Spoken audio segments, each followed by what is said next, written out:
Has the U.S. recovered from the Great Recession, or do you think there are still things that need to be done? If so, what are those things? We begin with Mrs. Judge.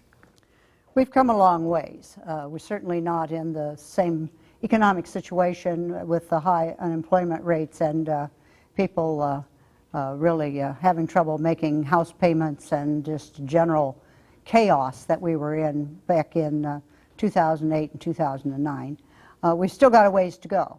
And one of the issues that is most pressing is the fact that our wages have just not kept up, and people are working today for wages that are not adequate. The thing that we need to do, and do right away, is raise the minimum wage. The last time that was done in Iowa was in 2007, when it was the first bill that Chet Gover and I signed, and on that day, 250,000 Iowans got a raise. Nothing's happened on that since.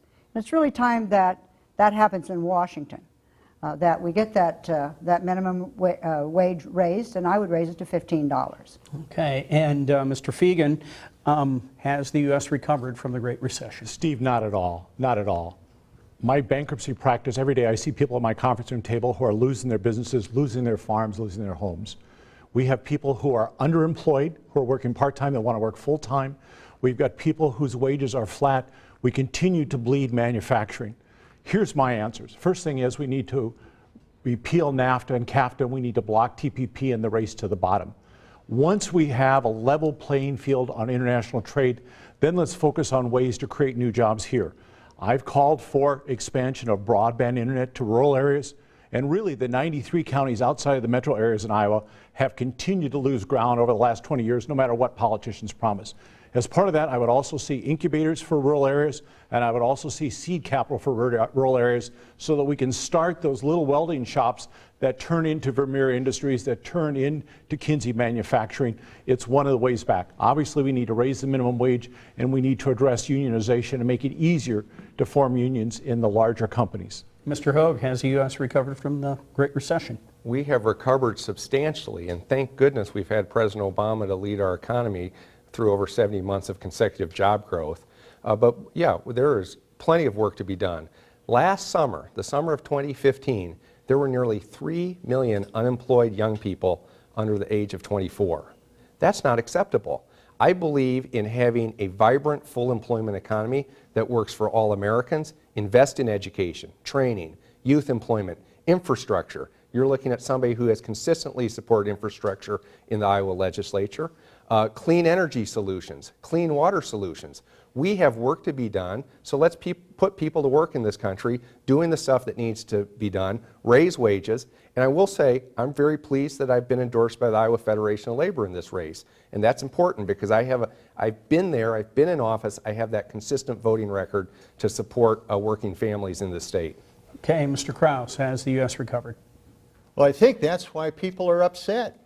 Look at Bernie Sanders. Look at Donald Trump. They are upset because the economy tanked on them, and they're angry at the elected public officials that are there today. That's what's going on. I had a sad story about a person that campaigned with me last summer, a young lady. She's been a nurse's aide in a nursing home. She's been on the minimum wage since she got hired in 2009. She's gone now 7 years without a raise. Her rent has gone up incrementally until she was out of her apartment. Minimum wage, and she had to move because she'd never got a pay increase. And hours get cut. We have a lot of unemployment, underemployment. Unemployment, not so much, but underemployment. 20 hours, 30 hours, 32 hours. We're not getting full load on our people. Okay, Mr. Kraus, thank you very much. I want to move on to how much of a risk are the big banks? Mr. Fegan, if they are a risk, what would you do to limit that risk? Steve, they're a huge risk. They're a huge risk. When we repealed Glass-Steagall in 1999, which segregated depository banks from insurance companies from investment banks, I told my economics students, this is bad. This is very bad. While Glass-Steagall was in place, Steve, we only lost one major bank, Continental Illinois. It did not lead to a system-wide failure. The 6 largest banks now have so much economic power that any one of them could fail. They're not passing the stress test. The very first thing we need to do is bring back Glass-Steagall, the 21st century Glass-Steagall. Mr. Hogue, same question. How big a risk are the big banks? Well, here's what I think, Steve. Look, I support bringing back a Glass-Steagall Act for the 21st century. Senator Harkin voted against the repeal of that, but guess what? Republicans were in charge of the United States Senate at the time, and so that happened. Look, I think we need to have good regulation of our banking system. That's why I support the 21st century Glass-Steagall. But I would add, I don't want to have so many regulations we drive Iowa banks out of business, the small banks trying to comply with federal regulations. Okay, Mr. Kraus, same question to you. How big a risk are the big banks? Well, I think that, yes, we have some risk, and it's been shown. The Dodd-Frank legislation had a study, and they indicated we still had several banks that were too big to fail. One way to do it is look at those big banks individually. The other thing we have to do is look at corporations. And I think the Des Moines Register had an article about it not too long ago that I think it was something like the top 3 or 4 corporations in America had 25% of the cash. Now, if a big corporation goes bankrupt, one of the multinationals, yeah, it could be a problem. You look at Apple that we talk about occasionally. Apple has got nearly $1 trillion overseas. That's time. Now